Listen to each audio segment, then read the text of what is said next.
Қайырлы күн баршаңызға. Бүгін сіздерге жасалу жолы өте оңай әрі дәмді творогтан бауырсақ жасайтын боламын.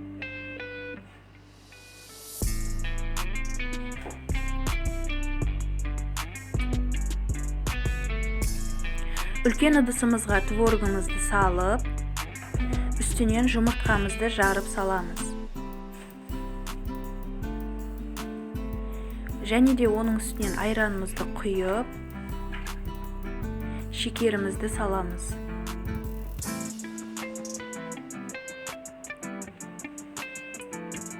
Бір шай қасықтың 1/3 бөлігінен сода, бір шай қасықтың жартысына тұз, және де бір шай қасық разрыхитель салып, шанышқымен жақсылап езіп араластырамыз. Мұның үстінен електен ұнды өткізіп,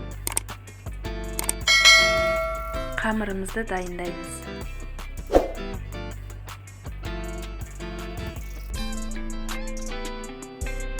Дайын болған қамырды 4 бөлікке бөлеміз.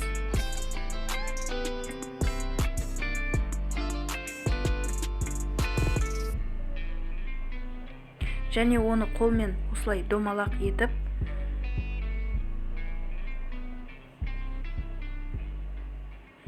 екі қолымызбен ұзынан соза жаямыз.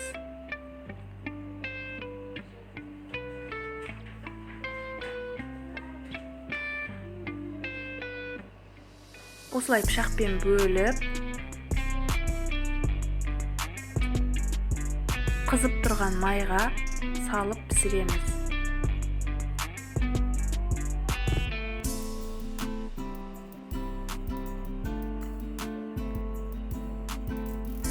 Міне бауырсақтар дайын, дәмі өте керемет.